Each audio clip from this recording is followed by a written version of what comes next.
দুনিয়াতে কত দরদি দেখা যায়, মা বাবার চেয়ে দরদি আর কেউ নাই। আজকে বিবির জন্য পাগল হইয়া মা বাবাকে বইরা গেলি রে নাফরমান। আজকে তুমি ময়রা দেখো তোমার বিবির সাথে সাথে অন্যের ঘর করা শুরু করবে। আজকে তুমি রোগ আক্রান্ত হইয়া, আজকে তুমি অসুস্থ হইয়া বেটের মধ্যে শইয়া দেখো তোমার চোখের মধ্যে কিতুর আসলে কেউ তোমার সামনে আসে না। তোমার যখন প্রচন্ড জ্বর হয় কেউ তোমার কাছে আসে না। তোমার যখন ডেঙ্গু হয় কেউ তোমার কাছে আসে না। ওরে বান্দা, তোমার ফুরা হইলে ফুরা যখন পয়সা যা কেউ তোমার কাছে আসে না, বন্ধু বান্ধব আসে না, স্ত্রীও আসে না, কেউ আসে না। একটু খেয়াল কইরা দেখাও, এক রাস্তার মধ্যে পায়খানা প্রস্রাব কইরা থাকলে আমরা এই রাস্তা দিয়া যাই না, এই রাস্তা দিয়ে হাঁটি না। ও ভাই, টয়লেটের গন্ধ নাকে লাগলে আমরা নাকে দইরা চলি। ও ভাই, চক্ষু বন্ধ কইরা চলি। আর যেই মা যেই বাবা তোমারে আমারে একটা বছর নয়, দুইটা বছর নয়, একটা যুগ তোমার আমার পায়খানা বর্ষা পরিষ্কার করছে, মার নাকে গন্ধ লাগলেও গন্ধ নেয় নাই, মার নাকে গন্ধ লাগলেও গন্ধ নেয় নাই। মা তোমার পায়খানা পরিষ্কার করছে, মা তোমার প্রস্রাব পরিষ্কার করছে। ও আমার বাবা ভাই, এই শীতের মধ্যে মা বাবার দেখাশোনা করো না। একটা কম্বল, একটা বিছানা, একটা লেপ, একটা তুষুক, একটা খাট বানিয়ে দিতে পারো না। তারা কষ্ট করে, কিন্তু কত রাত মা তোমার প্রস্রাব করা বিছানায় ঘুমাইছে। মা কত রাত আমার প্রস্রাব করা না বিছানায় ঘুমাইছে। মা আমারে কোলে নিয়ে খাইতে বসছে, আমি পায়খানা করে দিছি, মা দুঃখ নেয় নাই। ও আমার বাবা ভাই, সেই মারে কেমনে কষ্ট দাও, তোমার দিলে কি বাধা দেয় না? তুমি যেমন তোমার সন্তানকে আদর করো, সন্তানের কোনো কিছু হইলে তোমার কষ্ট লাগে, তেমন ভাবে তোমার আমার মা তোমারে আমারে লালন পালন করতে যাইয়া কষ্ট করছে। কথা কোন ঠিক কিনা? আরো জোরে বলেন ঠিক কিনা? এই জন্যে বাবারে বাইরে আমার শেষ দু একটা কথা বলিয়া যায়। ওরে না ফরমান, পৃথিবীতে সব ফালাই বিমারে ফালাই ওনারে ন ফরমান, বাবারে ফালাই ওনারে ন ফরমান। দেখবেন অনেক সময় সন্তান যখন বিদেশের বাড়িতে থাকে, অসুবিধায় পয়রা গেলে মা বাড়িতে বাড়িতে ঘুরে আর বলে আমার ছেলে বিদেশের জমিনে অসুবিধায়। আবার দেখবেন চারটা ছেলে যদি হয়, আমার আপনার নবী নবী মুহাম্মদুর রাসূলুল্লাহ সাহাবায়ে কেরামদেরকে নিয়ে নবীজি বসা, হঠাৎ করে নবীজি দাঁড়া গেলেন। আমার আপনার নবী হইল মুস্তাজাবুদ দাওয়া, নবীজির দোয়া আল্লাহ ফিরা দেয় না। এবং আমার নবীর এত সম্মান, এত ইজ্জত, এই দুনিয়া ও আখিরাতে আমার আল্লাহর পরে আমার নবীর স্থান। কথা কোন ঠিক কিনা? এই পৃথিবীতে আমার আল্লাহর পরে আমার আপনার নবীর জায়গা। সেই নবী কারো সম্মানে দাঁড়ান না, সেই নবী কারো ইজ্জতের জন্য দাঁড়ান না। দেখবেন অনেক সময় আমাদের এলাকাতে কোনো মুরব্বী আসলে আমাদের বাচ্চা ছেলেরা, আমরা ছোটরা দাঁড়ায় যাই মুরব্বীর সম্মানে, ঠিক কি ঠিক না? আমার আল্লাহ মা বাবাকে কত সম্মান দিল রে ভাই। কেন তুমি মা বাবার খেদমত করবা, তাদের দেখাশোনা করবা? জানো আমার নবী কারো সম্মানে দাঁড়ান না। আমার নবীকে আমার আল্লাহ এত ইজ্জত আর সম্মান দিলেন। আমার নবী সাহাবাদেরকে নিয়ে যখন বসে রইলেন, হঠাৎ করে নবীজি দাঁড়া গেল। সাহাবারা তাকা দেখে আমার আপনার নবী দাঁড়ায় গেছে, ব্যাপারটা কি? নবী দাঁড়ায় গেল।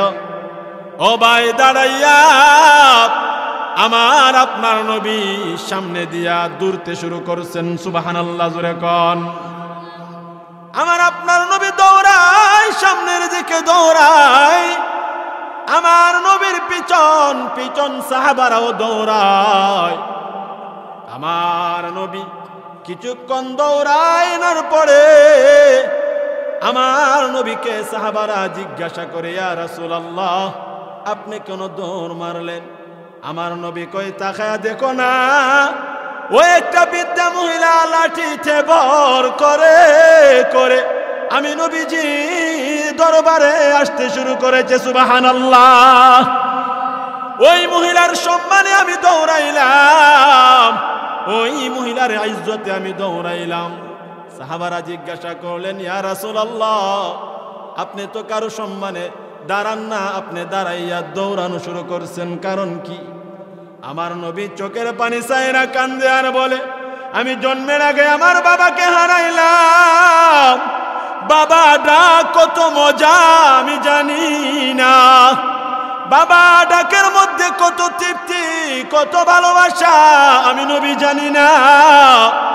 আমি জন্মের আগে আমার বাবাকে হারাইলাম, জন্মের কিছুদিন পর আমি আমার মাকে হারাইলাম। তোমরা কি হালিমাতুস সাদিয়া নামে কারো নাম শুনছো? বলে হ্যাঁ শুনেছি। বলে দেখো, উনি হইলেন আমার দুধমা হালিমা সাদিয়া। সুবহানাল্লাহ। এমনি করে আমার নবীর সম্মানিত চাদর মুবারক বিছাইয়া ওই মহিলাকে ডাইকা ডাইকা বলে, মা আপনি আমার চাদরের মধ্যে বসে যান গো মা, বসে যান, আপনি আমার চাদরের মধ্যে বসে যান। এমনি করে হালিমা সাদিয়া যখন জুতা খইলা চাদরের মধ্যে বসতে শুরু করবে, এমন সময় আমার আপনার নবী বলে, না গো মা না, আমার এই চাদরের মধ্যে জুতা খুলে উঠা লাগবে না, আপনার জুতার ধুলি বালি দিয়া আমি নবীর চাদর মুবারককে আপনি ধন্য করিয়া দেন। সুবহানাল্লাহ। দুধ মার জন্য যদি আমার আপনার নবী এমন করতে পারে, নিজের জন্ম দাঁড়িনি মা বাবার জন্য কেমন করা দরকার? ও ভাই, আবু হুরায়রার মা আবু হুরায়রাকে নবীজির দরবারে আসার জন্য দেন না। মা বাবার কত ইজ্জত, কত সম্মান। আবু হুরায়রার আম্মা ছিলেন বেঈমান, মুসলমান ছিলেন না, বেঈমান ছিলেন। আবু হুরায়রা নবীজির দরবারে যাবে, আবু হুরায়রাকে তার মা যাওয়ার জন্য দেয় না। আবু হুরায়রা নবীর দরবারে আয়েশা বলে, ইয়া রাসূলুল্লাহ, আমার মা আপনার দরবারে আসার জন্য আমাকে দেয় না। আমার নবী বলে, আবু হুরায়রা, তোমার মা হইতে পারে বেঈমান, তারপরেও মার সাথে খারাপ আচরণ করা যাবে না। কন্যা সুবহানাল্লাহ। বেঈমান, এরপরেও খারাপ আচরণ করা যাবে না, কারণ সে তোমার মা। এমনি করে আবু হুরায়রা যখন আমার নবীর কাছে কথাটা এমন ভাবে বললেন, আমার মা আমাকে আপনার দরবারে আসার জন্য দেয় না। আমার নবী বলে, সাবধান, মার সাথে তুমি খারাপ আচরণ করবা না। তুমি তোমার মার জন্য দোয়া করো, আমার কাছে দোয়া চাও। এমনি আবু হুরায়রা বলেন, নবী গো, আমার মার জন্য একটু দোয়া করে দেন না। কন্যা সুবহানাল্লাহ। এমনি করে আমার আপনার নবী আবু হুরায়রার মার জন্য দোয়া করতে শুরু করলেন। আবু হুরায়রাও দোয়াতে শরীক হলেন। হঠাৎ করে আবু হুরায়রা মুনাজাত চাইরা বাড়ির দিকে দৌড়ায়, বাড়ির দিকে দৌড়তে শুরু করলেন। সাহাবারা জিজ্ঞাসা করে, রে আবু হুরায়রা, তুমি নবীজির সম্মানিত দোয়া চাইরা তুমি রাস্তা দিয়া দৌড়াও, ব্যাপার কি? আবু হুরায়রা বলে, আমি দেখতে চাই আমার নবীর দোয়া আগে পৌঁছাই না, আমি আবু হুরায়রা বাড়িতে আগে যাই। সুবহানাল্লাহ। আবু হুরায়রা বাড়িতে যাইয়া দরজার পাশে দাঁড়াইয়া মাকে সালাম দিয়ে মা মা বলে ডাকতে শুরু করলেন। এমন সময় আবু হুরায়রার মা ভিতর থেকে জবাব দিল, এরে আবু হুরায়রা, দাঁড়াও রে দাঁড়াও, আমি তোমার মা, পাক পবিত্র হইতেছি। আল্লাহু আকবার। আবু হুরায়রার মা দরজা লাগাইয়া পাক পবিত্র হইতেছেন। পাক পবিত্র হইয়া আবু দরজাটা মিলিয়া ঘর থেকে বাহির হইয়া আবু হুরায়রা ডাইকা ডাইকা বলে, রে আবু হুরায়রা, আর দেরি করিস না, জলদি করে আমাকে তুমি মুহাম্মদের দরবারে নিয়ে যাও। আমি তোমার মা কালিমা পয়রা মুসলমান হইতে চাই। সুবহানাল্লাহ। যেই নবীর দোয়া আমার আল্লাহ ফিরে দেয় না, যেই নবী ছিলেন মুস্তাজাবুদ দাওয়াত, সেই নবী যদি আবু হুরায়রাকে বলতে পারে, রে আবু হুরায়রা, মা যদি বেঈমান হয় খারাপ ব্যবহার করা যাবে না। আমার নবী দুজাহানের বাদশা হইয়াও যদি নিজের সম্মানিত চাদর দুধমার পায়ের নিচে বিছায়া দিতে পারে, এখন জন্মধারিণী মার সম্মান আপনার আমার কাছে আছে কিনা না? আর জোরে বলেন। এই জন্যে আল্লাহ কয়, ওয়াবিল ওয়ালিদাইনি ইহসানা, ইহসান করবা।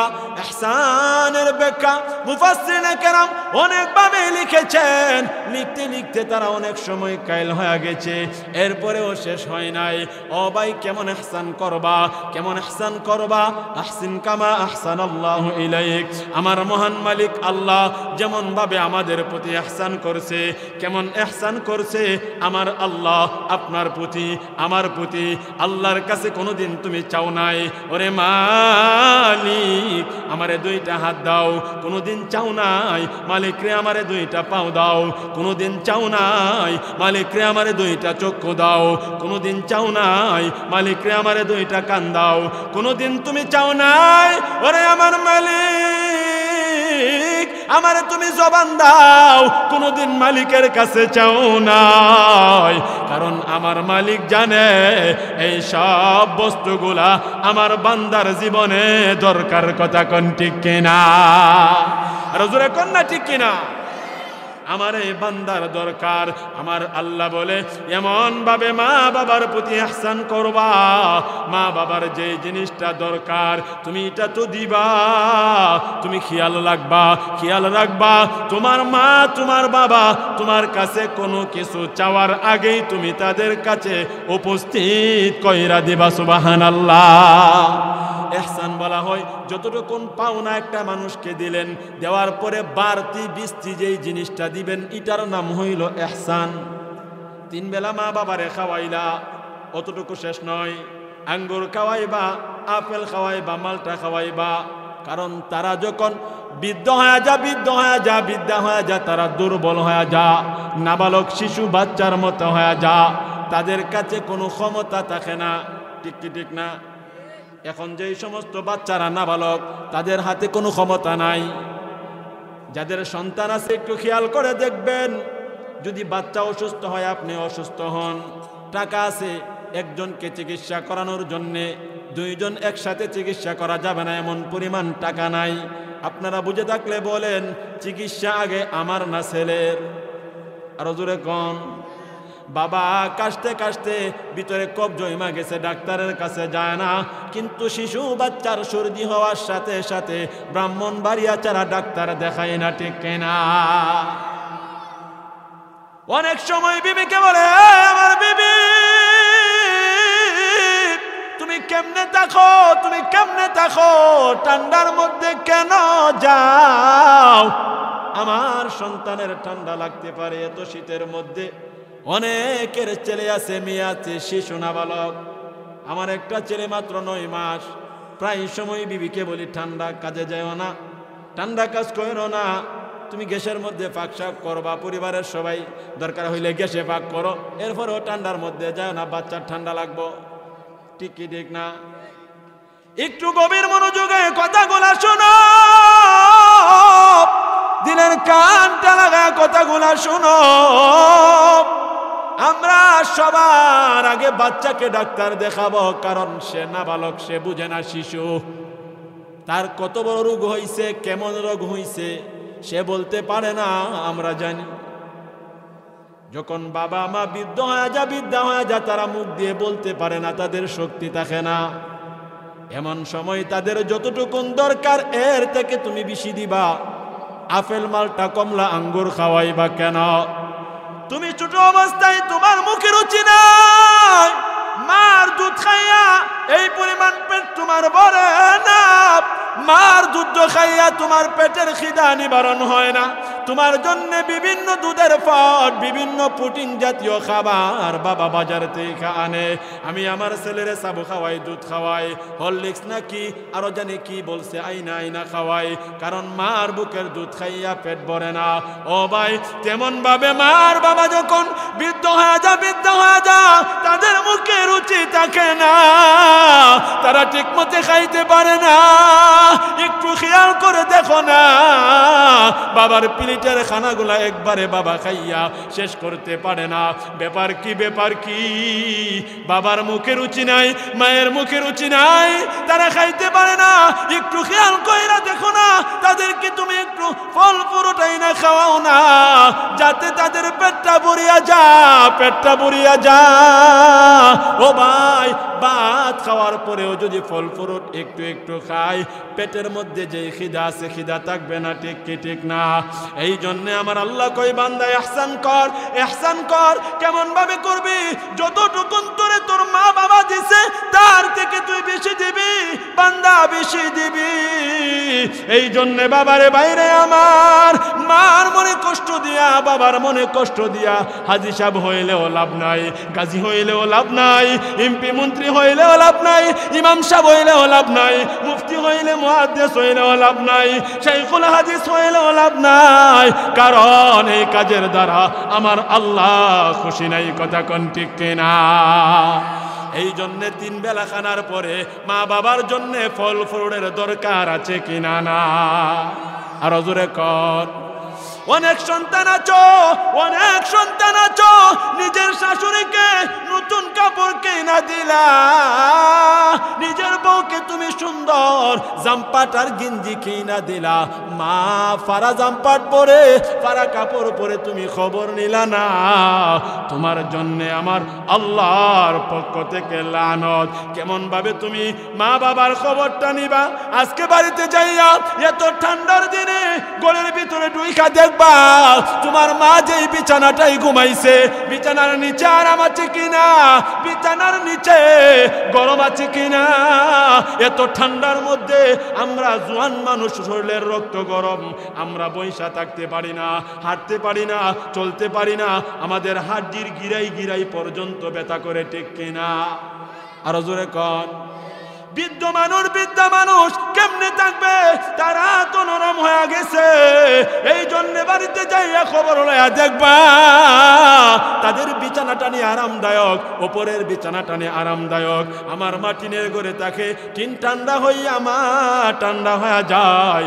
একটু খেয়াল কইরা দেখবা, আল্লাহর কসম একবার, আল্লাহর কসম 2 বার, আল্লাহর কসম 3 বার, এমন ভাবে তুমি যদি দেখাশোনা করতে পারো, তোমার মার বাবা মুস্কি একটা হাসি মারবে।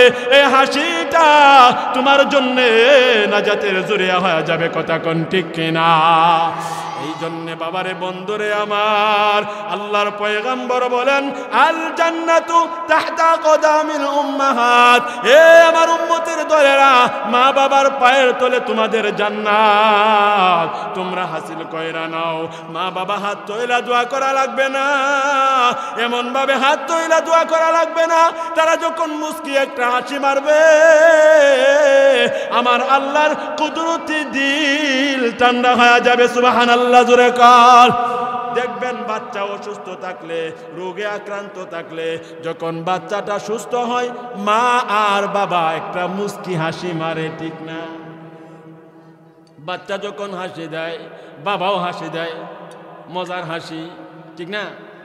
বাচ্চা যখন কষ্ট কইরা কান্দে বাবাও কান্দে, আছে কি না নাই? এই জন্যে মুস্কি হাসি যখন মা বাবা মাইরা দিব, আমার আল্লাহর কুদরতি আরশ পর্যন্ত এই হাসিটা পৌঁছিয়া যাইব। সুবহানাল্লাহ।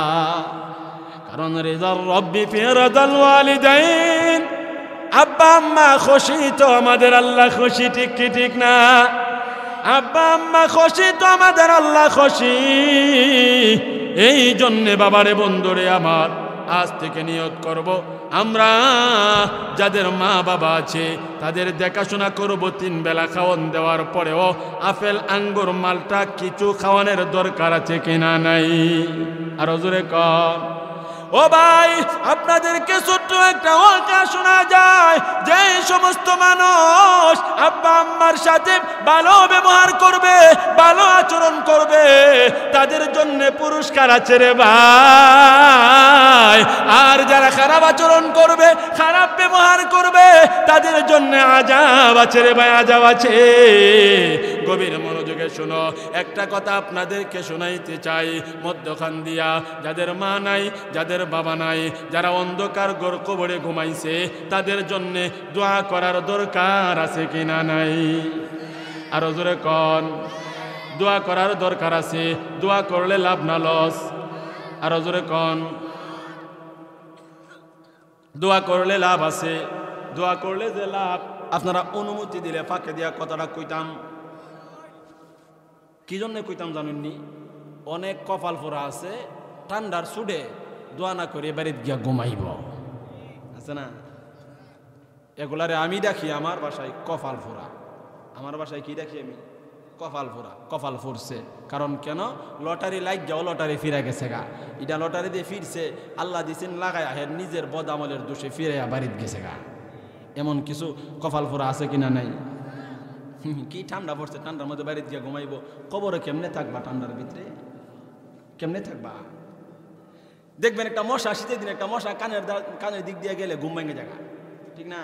কামন মারলে এমন ছিল ঘুরে একটা তারফা মারে করে মশার 14 গোষ্ঠী সহ চেপটা করে লা। আর কবরে গেলে আরে কি কষ্ট হইব।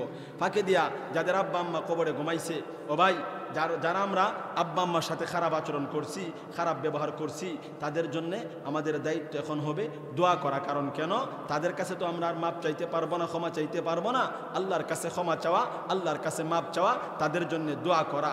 আল্লাহ আব্বা আম্মার জন্য আমরা দোয়া করলে আল্লাহ এই দোয়ার বরকতে আপনারে আমারে আব্বা আম্মার বাধ্যগত সন্তান বানায় দুনিয়া থেকে বিদায় করবে। কন্যা সুবহানাল্লাহ। এই জন্যে আমরা দোয়া করে যাব।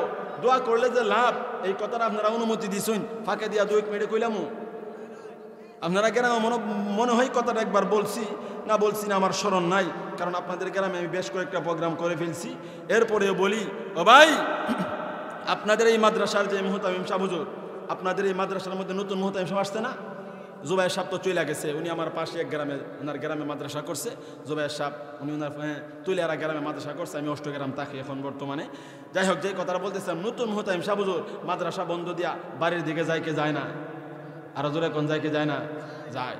ও ভাই, লম্বা কথা সংক্ষিপ্ত হয়ে বলি, মাদ্রাসা বন্ধ দিয়া এক আল্লাহর ওলি 1 সপ্তাহ ছুটির জন্য বাড়িতে যাবে, রাস্তার পাশ দিয়া একটা কবরস্থান পাইলেন। করছেন কেমনে করছেন? সূরা ফাতিহা একবার, সূরাতুল ইখলাস 3 বার, দুরূদ শরীফ পড়া দোয়া করছে। আমরা আর কিছু না পারি, সূরা ফাতিহা, সূরাতুল ইখলাস 3 বার পড়া, দুরূদ শরীফ পড়া, অন্তত পক্ষে আজকের এই মাহফিলে মার জন্য বাবার জন্য দোয়াটা তো করতে পারবো। কথা কোন ঠিক কিনা? আর জোরে বলেন ঠিক কিনা? আল্লাহর ওলি এরকম ভাবে উনি দোয়া কইরা বাড়িতে গিয়া ঘুমের ঘরে ঘুমাইছে। কি করছে? আরো জোরে কন। ঘুমের ঘরে ঘুমাইছে। উনি ঘুমের ঘরে স্বপ্নে দেখে উনি যেই কবরস্থান জিয়ারত করলেন, এই কবরস্থানের মধ্যে একটা ব্যক্তি সাদা পাগড়ি লাগাইয়া, সাদা জুব্বা লাগাইয়া কবরবাসীদেরকে কি জানে বন্টন করে দিতেছে। সুবহানাল্লাহ কন। এরপরে উনি তাকায়া দেখে মানুষ একজন একজন কইরা লাইনে দাঁড়াইছে। একটা বৃদ্ধা মহিলা লাইনে না দাঁড়াইয়া আরামের বিছানায় ফুলের বাগিচাতে বসা। সুবহানাল্লাহ কইতেন না? এরপরে কি হয়েছে শুনেন। আল্লাহর ওলি মাদ্রাসার হুজুর এক সপ্তাহের জন্য মাদ্রাসা ছুটি দিয়া বাড়ির দিকে রওনা। এমন সময় উনি যখন বাড়িতে যাইয়া ঘুমের ঘরে ঘুমাইলেন, কবরটা জিয়ারত কইরা ঘুমের ঘরে যাইয়া যখন ঘুমায়া পড়লেন, এশারের নামাজটা পড়া রাত্রটা যখন গভীর হয়ে গেল, নুজুল রহমতের সময়টা হয়ে যায়।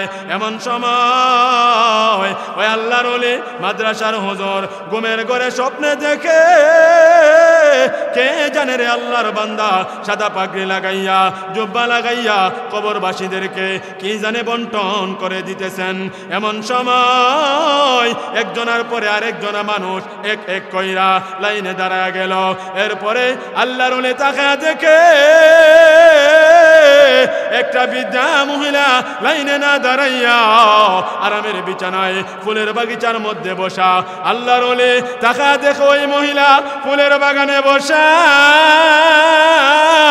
আল্লাহর ওলি বলে, মা গো আপনি এই বাগানে বসা কারণটা কি? এমনি করে মহিলা ডাইকা ডাইকা বলে, সবাই নেক নিতেছে, আমার এই নেকের প্রয়োজন নাই। কারণ হইল আমার একটা সন্তান আছে, নেককার সন্তান, কোরআনের মাহফিলে বৈশা আমার জন্য দোয়া করে, নামাজ পড়া আমার জন্য দোয়া করে, আল্লাহর রাস্তায় সদকা করে। আমার এই সন্তানের দোয়ার বরকতে সদকার বরকতে আমার আল্লাহ আমার কবরকে ফুলের বাগিচা বানায়া দিছে। সুবহানাল্লাহ। সব কথা বলার সময় নয়, অনেক লম্বা কথা সংক্ষিপ্ত করে বলে দেয়। যাদের কপাল তোমরা পুরতে না চাও, দোয়া না কইরা বাড়িতে যাইবা না। ও আমার বাবা ভাই, আল্লাহর ওলির ঘুমটা ভাঙ্গিয়া যা। অনেক লম্বা কথা। আবার উনি এক সপ্তাহ বাড়িতে ছুটি কাটাইয়া মাদ্রাসায় যাবে। আবার রাস্তার মধ্যে ওই কবরস্থানের মধ্যে দাঁড়াইয়া এমন ভাবে সূরা ফাতিহা একবার, ইখলাস 3 বার, দরুদ শরীফ পড়া উনি দোয়া করতে শুরু করলেন। কইরা যখন মাদ্রাসায় যাইয়া ঘুমের ঘরে যখন ঘুমায়া পড়ল, এমন সময় আল্লাহর ওলি তাকা দেখে আবার নেক বন্টন করা শুরু হয়ে গেল। দেখে মানুষগুলা লাইনে দাঁড়াইলো, কিন্তু বোঝার বিষয় হইল যেই মহিলাটা প্রথম লাইনে দাঁড়াইছিলেন না, ওই মহিলা এখন লাইনে দাঁড়ায় গেছে। এই মহিলাকে আল্লাহর ওলি খুঁজে পাইতেছে না। কে দেখে এই লাইনের মধ্যে মহিলাটা দাঁড়াইলো, আল্লাহর ওলি দৌড়াইয়া ওই মহিলার কাছে যাইয়া বলে, মা গো আপনি এই লাইনও দাঁড়ায় গেলেন, ব্যাপার কি? আপনার নাকি নেকের প্রয়োজন নাই, আপনার নাকি নেকের কোনো অভাব নাই, আপনার ছেলে আপনার জন্য দোয়া করে লাইনে দাঁড়াইলেন, ব্যাপারটা কি? এমনি করিয়া ওই বৃদ্ধা মহিলা চোখের পানি সাইরা দিয়া কান্দে আর বলে, ও গো আল্লাহর ওলি আপনি তো জানেন না আমার যেই সন্তানটা আমার জন্য দোয়া করতো, আমার জন্য সদকা করতো, আমার জন্য দোয়া হাদিয়া পাঠাইতো, এই সন্তান আজকে এই দুনিয়ার পৃথিবী নাই। আমার এই সন্তান দুনিয়া থেকে বিদায় হয়ে গেছে। দুনিয়া থেকে বিদায় হয়ে যাওয়ার কারণে আমার নেকের দরজা বন্ধ হয়ে গেছে। এই জন্যই আমার নেকের অভাব পড়ে গেছে। আজকে আপনি যে দোয়া করেছেন, এই দোয়ার হাদিয়া নেওয়ার জন্য আজকে আমি এই লাইনে দাঁড়ায় গেছি। কথা কোন ঠিক কিনা? এই জন্য আজকের এই মাহফিল যারা করেছেন, আমাদের এই কাকা গুলাই কাকা সহ উনাদের বাইরা সবাই সেলুট জানাই। তাদের মা বাবা বড় খুশি, কারণ আজকে তাদের মার জন্য বাবার জন্য দোয়া হবে। তারা কবরে ঘুমাইয়া ঘুমাইয়া এলাকার মুর্দেগানের যেই সন্তানগুলা এই মাহফিলে দোয়া করবে, আজকে তারা কবরে ঘুমাইয়া ঘুমাইয়া ওই সন্তানের দিকে তাকাইয়া আছে। ওই সন্তান নি আজকের এই মাহফিলে যাইয়া আমি মার জন্য দোয়া করে, আমি বাবার জন্য দোয়া করে। ভাই বুঝে থাকলে বলেন, আব্বা আম্মার জন্য দোয়া করলে এই দুনিয়াতে লাভ আছে কিনা না? আর বলেন আছে কিনা না? এই জন্য বলে যায়, যাদের মা নাই, যাদের বাবা নাই, আসো জলদি করে আসো, এই মাহফিলে বসিয়া যাও। একটা বারের জন্য হইল আজকের দিনটা কুরবানি দিয়া মা বাবার জন্য দোয়া কইরা যাও। তোমার আমার দায়িত্ব দোয়া করা, আমার আল্লাহর দায়িত্ব দোয়া কবুল কইরা আমাদের আব্বা আম্মারে মাফ কইরা দেওয়া। কথা কোন ঠিক কিনা? আর বলেন ঠিক কিনা? ও ভাই, আব্বা আম্মার জন্য যদি আমরা ভালো কাজ করি, তাদের সাথে যদি সুন্দর ব্যবহার করি, আমার মহান মালিক আল্লাহ আমাদেরকে তার বদলতে জান্নাত দিবে। ভালো কাজ করলেই তো কোনো কথাই নয়, খারাপ কাজ করলে, তাদের সাথে খারাপ ব্যবহার করলে, ও আমার বাবা ভাই, আপনার জন্যে আমার জন্যে শাস্তি আছে কিনা নাই? আর জোরে কোন। ও ভাই, ভালো কাজ করলে তো আলহামদুলিল্লাহ সব বলা যাবে না, কিন্তু খারাপ করলে, মা বাবার সাথে খারাপ আচরণটা করলে, আমার মহান মালিক আল্লাহ কেমন সাজা আপনাকে আমাকে দিবে। আমার আপনার নবী জান্নাতুল বাকির ভিতর দিয়া একদিন হাঁটতে শুরু করলেন। আমার নবী তাকায় দেখে একটা কবরের মধ্যে আগুন জ্বলতেছে। নাউজুবিল্লাহ, জোরে কোন, আর জোরে কোন। আমার নবী তাকায় দেখে ওই কবরের ভিতরে আগুন জ্বলে। এমন সময় আমার নবী আল্লাহর কাছে হাত উঠাইয়া দোয়া করতে শুরু করলেন আর বললেন, ওগো আমার আল্লাহ, ওগো মালিক মাওলা, তোমার এই বান্দার কবরে আগুন জ্বলে, আল্লাহ তুমি তোমার এই বান্দাটারে মাফ কইরা দাও। আমার নবী একবার দোয়া করলেন, আমার আল্লাহ কবুল করলেন না। দুইবার দোয়া করলেন, আমার আল্লাহ কবুল করলেন না। আমার নবী তিনবার দোয়া করলেন, আমার আল্লাহ কবুল করলেন না। ও ভাই, এমন ছিল আমার নবী মুস্তাজাবুদ দাওয়া, দোয়া করতে দেরি হয়, আমার আল্লাহ কবুল করতে দেরি করে না। কিন্তু তিনবার দোয়া করলো, আমার আল্লাহ কবুল করে নাই। কারণ আছে কিনা না? আর জোরে কোন। কারণ আছে রে ভাই, কারণ আছে। এমনি করে তিনবার দোয়া করার পরে আমার মহান মালিক আল্লাহ জিবরাইলকে পাঠিয়ে দিলেন। বললেন, জিবরাইল যা আমার বন্ধুর কাছে গিয়া খবর কাও। আমার বন্ধু একবার কেন, দুইবার কেন, তিনবার কেন, শতবার দোয়া করতে পারে, আমি আল্লাহ কবুল করব না, কবুল করব না। কারণ তার উপরে মামলা হয়ে আছে, তার উপরে মামলা হয়ে আছে।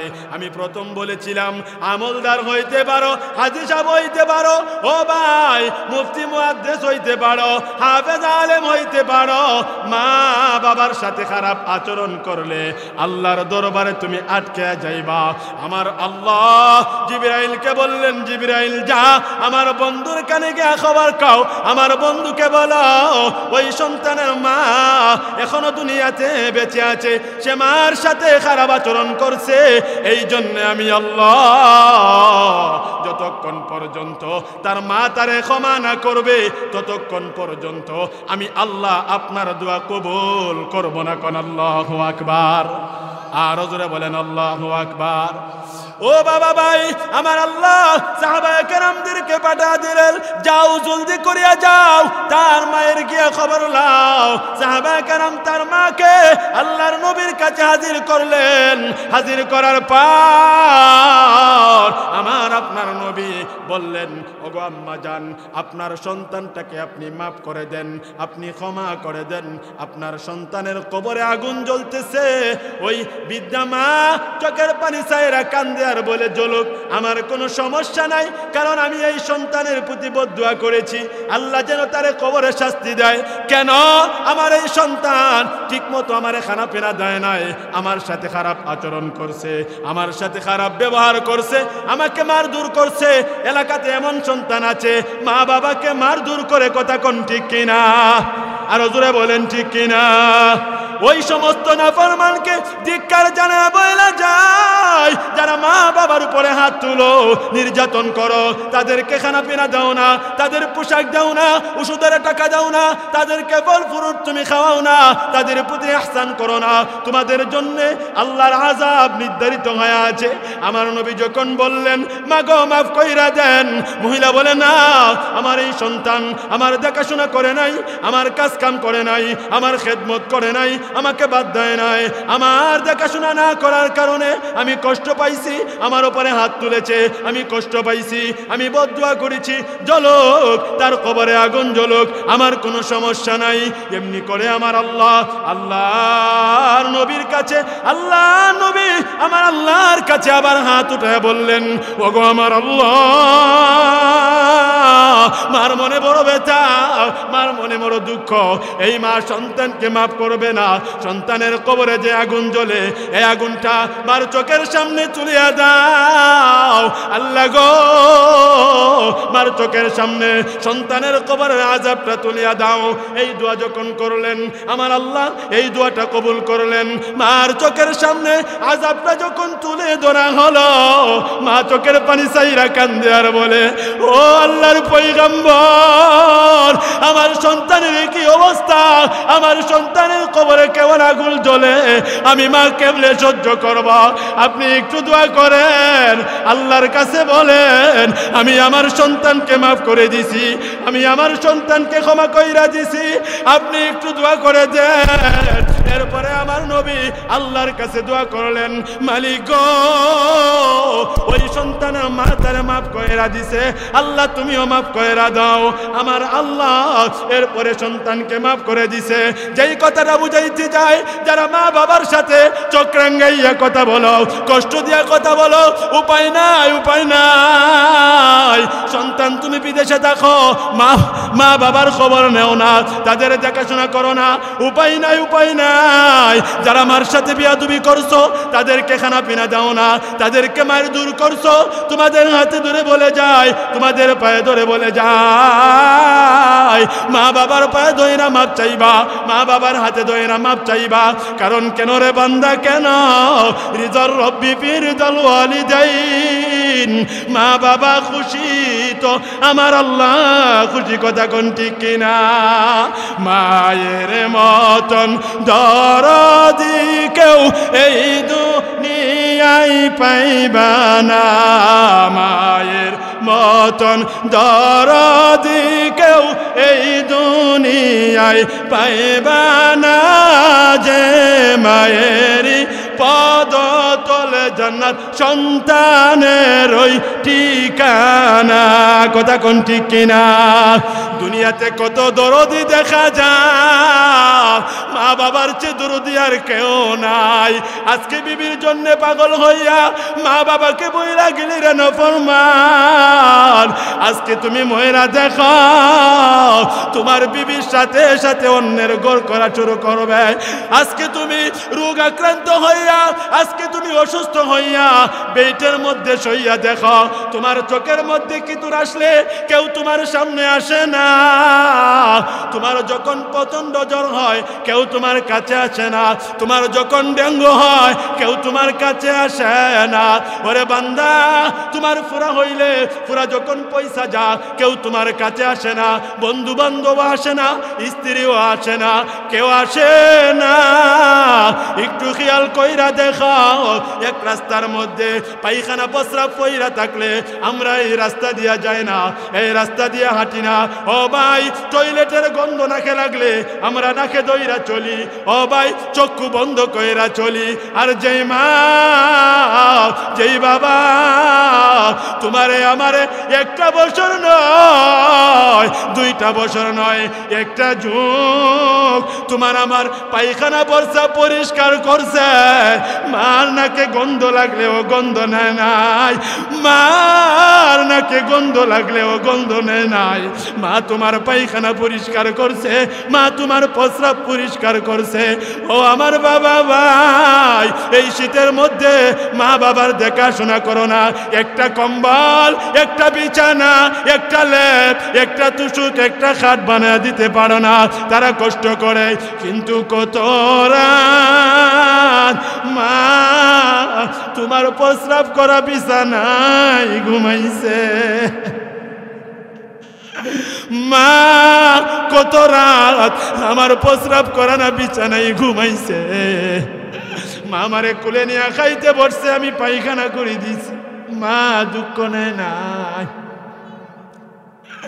ও আমার বাবা ভাই, সেই মারে কেমনে কষ্ট দাও, তোমার দিলে কি বাধা দেয় না?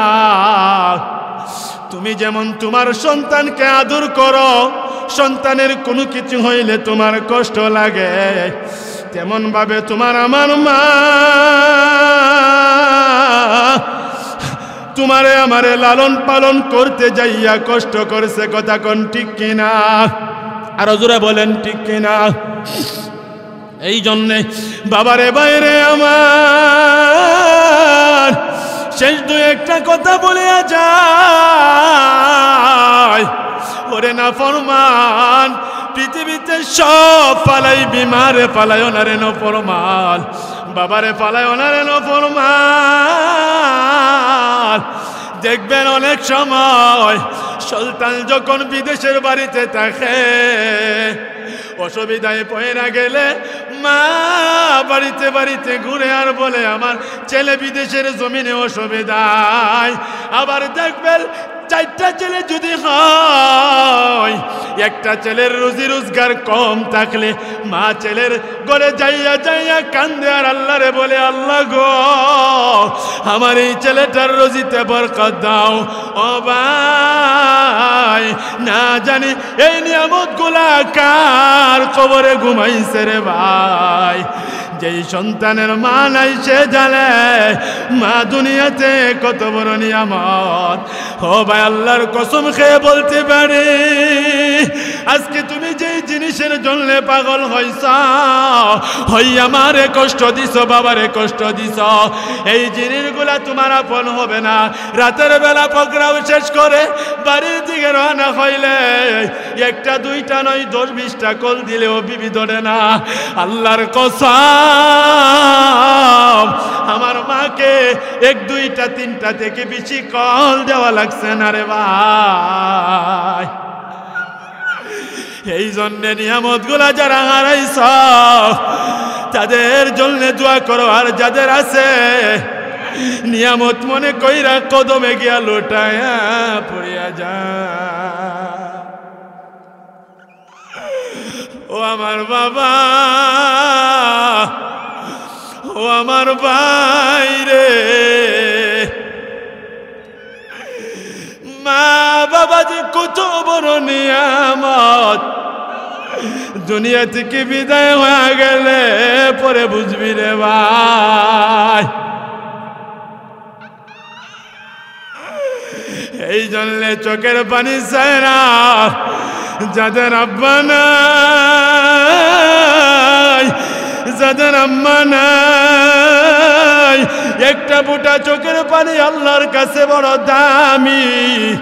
আব্বা আম্মার জন্য আল্লাহর কাছে মাপ চাইয়া একটা বার আমার আল্লাহর ডাক দাও, বলো না আল্লাহ। আরো জোরে কলিজা ফাটে আল্লাহর একটা ডাক দাও, বলো না আল্লাহ। আরো জোরে ডাক দিয়া বলো আল্লাহ। আল্লাহ, যাদের আব্বা আম্মা কবরে ঘুমাইছে তাদেরকে মাফ কইরা দাও আল্লাহ। এই মাহফিলের খাতিরে আব্বা আম্মারে মাফ কইরা দাও আল্লাহ।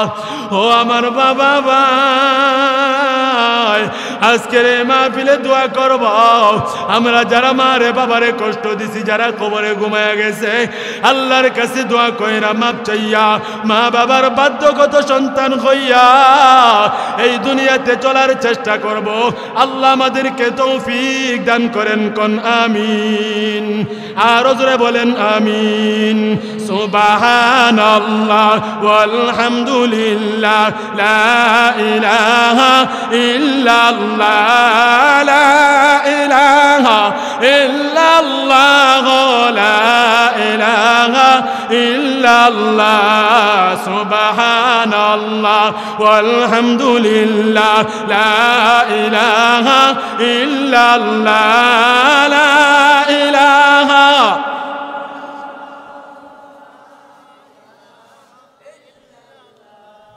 সুবহানাল্লাহ ওয়ালহামদুলিল্লাহ, লা ইলাহা ইল্লাল্লাহ, লা ইলাহা ইল্লাল্লাহ, লা ইলাহা ইল্লাল্লাহ।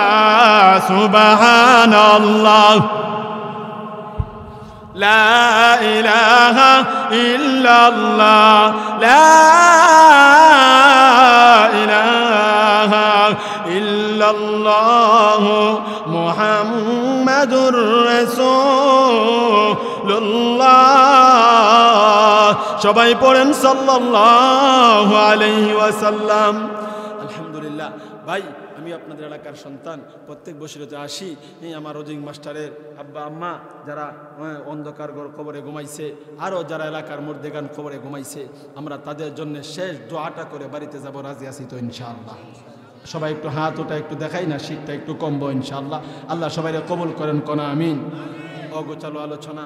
ও ভাই, আল্লাহ তাআলা বলেন আমি আল্লাহর ইবাদত করলেই চলবে না, আমি আল্লাহর ইবাদত তোমরা যদি করো শুধু, আর মা বাবার সাথে সুন্দর আচরণটা না করো, তাদের দেখাশোনা না করো, তাহলে আল্লাহর রসুল বলেন এই ইবাদত আল্লাহর দরবারে আটকে যাবে, তুমি হাসামের কাঠগড়ায় দাঁড়ায় যাইবা। কথা কোন ঠিক কিনা? দাঁড়াইতে হবে কি হবে না? আল্লাহর ইবাদত করা যেমন আপনার আমার জন্য ফরজ, আব্বা আম্মার দেখাশোনা, তাদের খেদমত, তাদের অসুখ বিসুখ, তাদের সব কিছু সন্তান হিসাবে আমরা দায়িত্ব গ্রহণ করা আমাদের জন্য ফরজ। কথা কোন ঠিক কিনা? আল্লাহর ইবাদত করতে হবে যেমন বিন্দু পরিমাণ সন্দেহ নাই, আব্বা আম্মার দেখাশোনা করতে হবে এটাতেও বিন্দু পরিমাণ সন্দেহ নাই। এই জন্যে আমি আমার রোজিং মাস্টার ভাইদেরকে সবাইকে আমি স্যালুট দিই এবং তাদেরকে মারহাবা দেই প্রত্যেক বছর যেটা করে। আল্লাহ তাআলা যেন তাদেরকে আরো সুন্দর করে প্রত্যেক বছর করতে পারে। আমার রোজিং মাস্টার, আপনাদের সাবেক মেম্বার, গোলাম মেম্বারটা কইনি আপনারা, আমার কাহা অসুস্থ, ব্যথা পাইছে, ঘরে আমারে দেখাইছে। আমি খাস করে আমার আব্বার জন্য দোয়া করব।